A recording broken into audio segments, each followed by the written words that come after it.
Bem-vinda e bem-vindo se você mora no Brasil. Bem-vinda e bem-vindo, você conhece essa birosca que a gente vive. Desde a notícia das graves chuvas havidas no Rio de Janeiro no final de semana, tem corrido bastante uma discussão na internet e em alguns dos grandes jornais de circulação no Brasil a respeito da expressão racismo ambiental ou, como alguns já estão chamando mais recentemente, racismo climático. Houve uma fala da ministra Aniele Franco usando essa expressão para se referir à forma como as chuvas atingem de maneira absolutamente desproporcional pessoas subalternizadas, vulnerabilizadas do que outras. E desde então, há uma série de mobilizações, inclusive um artigo na Folha de São Paulo essas pessoas vieram a criticar, e aí me parece a crítica muito mais pela crítica do que efetivamente uma discussão séria a respeito do tema. Então, o vídeo de hoje é para a gente discutir se, afinal de contas, existe essa coisa de racismo climático, racismo ambiental, e aí eu dar um pouco das informações de onde vem essa expressão, qual foi a crítica que está sendo feita, o que me parece ser uma compreensão adequada do tema. Birosca News é esse quadro que eu faço todas as semanas, aí a gente tem pelo menos 2 vídeos e 2 episódios de podcast por semana, falando de questões de direito, e esse conteúdo então fica disponível no meu canal do youtube.com/alexandrebahia, assim como também podcast Birosca News, disponível em várias plataformas. Se você gostou desse conteúdo, curta, compartilhe, marque lá o sininho para saber todas as vezes em que um novo episódio estiver no ar, para acompanhar as discussões. Todos os links para essas minhas redes estão disponíveis no meu Instagram, que é @alebahia_. Então, vamos lá. O que disse a ministra Aniele Franco? Ela explicou, e aqui eu estou citando, eu fiz um recorte da fala dela, ela explicou que a forma como as catástrofes ambientais e a mudança climática afetam de forma mais grave grupos sociais, política e economicamente discriminados, que por esse motivo são forçados a viver em condições de risco. Então, a primeira coisa que eu queria deixar claro com relação à fala da ministra é que em momento nenhum ela relacionou ou ela não deu ênfase a que apenas pessoas negras sofrem com esses desastres ambientais. Até porque o racismo não é somente contra pessoas negras, mas mesmo quem estivesse falando que do racismo apenas com referência a isso, ela deixa muito claro que todos são atingidos, mas que comunidades subalternizadas, comunidades vulnerabilizadas no Brasil, como são as favelas e bairros de periferia, há pouquíssima ou nenhuma preocupação de prefeituras, estados e União em prover saneamento básico, em prover o adequado manejo de rios e córregos, em prover saúde, educação, enfim, e tudo mais. E isso vai fazer com que a mesma chuva que cai numa mesma cidade, ela vai causar danos muito diferentes na zona sul do que numa favela. Ela vai causar danos muito diferentes num bairro de elite ou mesmo de classe média alta do que ela causa num bairro de classe média baixa ou mesmo de pessoas que moram em favelas, isso para não dizer de pessoas que em situação de rua, etc. E que no Brasil, historicamente, por razões que a gente não precisa ir muito longe, que são inclusive admitidas pelo próprio articulista da Folha, que vem criticar o termo usado pela Aniele, mas como ele mesmo admite, a maior parte das pessoas em situação de vulnerabilidade no Brasil são pessoas negras e pardas, e isso em razão do que ele também menciona, do chamado racismo estrutural. Então, é óbvio que se há pessoas brancas numa favela, elas também serão igualmente atingidas da mesma forma que pessoas negras que moram nesta mesma favela. A grande questão é que há uma coincidência de que a maioria das pessoas negras nesse país estuda menos, ganha menos, tem menores condições econômicas de terem boas residências em lugares minimamente decentes em que haja, por exemplo, esgoto encanado e, enfim, água potável, saneamento básico, enfim. Então, a discussão, no final das contas, quando a gente fala de racismo ambiental, de racismo climático, a gente está falando, sim, de uma questão de cor e raça, mas, de novo, uma questão de raça, e quando a gente fala em raça, a gente usa um conceito já muito estabelecido pelo STF,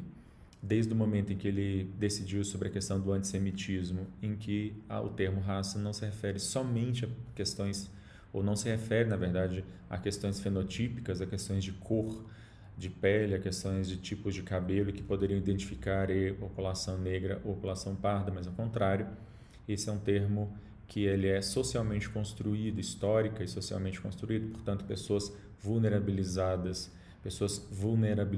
no sentido de que são colocadas à margem dos benefícios do Estado, as políticas de Estado mínimas, políticas de Estado com relação a saneamento básico, por exemplo, que é a questão da enchente na zona norte do Rio, e dos deslizamentos em morros e favelas, tem a ver com questões mínimas de infraestrutura que existe em bairros de classe média alta e não existe em bairros de periferia e favelas. E há sim um apartheid invisível entre pessoas brancas e pessoas negras no Brasil, que vai fazer com que proporcionalmente, não de forma absoluta, óbvio, mas proporcionalmente, aqueles que estão em piores condições vão ser pessoas negras e pessoas pardas. Aqui é importante a gente destacar que o termo racismo ambiental ele não é novo, ele surge lá em 1981, quando Benjamin Franklin Chaves Jr., um dos líderes do movimento negro americano, cunhou essa expressão para fazer referência ao fato de que estavam acontecendo políticas públicas nos Estados Unidos de despejo de lixo tóxico em comunidades negras. E aí surge essa expressão racismo ambiental. Vale mencionar também a Conferência da ONU de Durban de 2001, a Conferência da ONU contra o racismo, discriminação racial, xenofobia e intolerância correlata. E nessa conferência há um desdobramento, uma explicação do que seria esse racismo ambiental. E aí é interessante trazer esse dado, porque uma das críticas ao uso da expressão desse articulista da Folha é de que essa era uma questão meramente acadêmica, como se ser meramente acadêmica não fosse realmente relevante. Mas ela não é só uma questão acadêmica, não é só que existem milhares de textos e livros publicados desenvolvendo o conceito do que é racismo ambiental. Essa é uma questão presente no direito internacional dos direitos humanos, está presente nessa conferência da ONU de 2001, em que a ONU vai falar, seja nos artigos 109 a 111, em que ela fala, nessa conferência, a Declaração de Durban, fala sobre saúde e meio ambiente, seja mesmo lá no comecinho dela, no artigo 8º, a linha C, em que a ONU vai falar sobre a obrigação dos Estados-membros de pensar políticas públicas de saúde, saneamento básico e meio ambiente, levando em consideração, tomando em conta grupos vulnerabilizados com relação à cor, com relação à origem e com relação a religiões. E aí que eles estavam pensando, eles lá na ONU nessa conferência, principalmente com relação a afrodescendentes, seja na própria África, seja na América, nas 3 Américas, seja na Europa, enfim. Ou seja, não é nenhum conceito novo, a ministra Aniele Franco não tirou isso da cabeça dela, e nem só de um conceito acadêmico.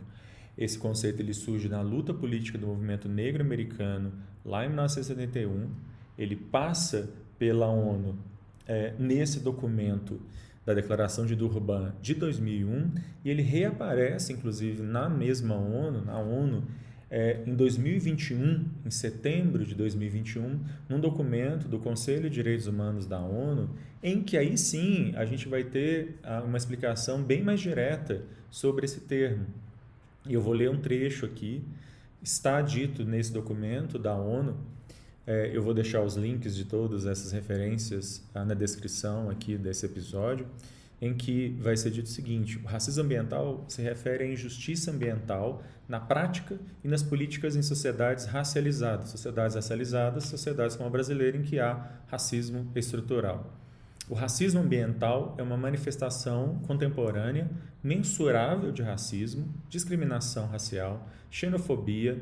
afrofobia e intolerância relacionadas. Em muitas partes do mundo, e entre elas certamente o Brasil, formuladores de políticas,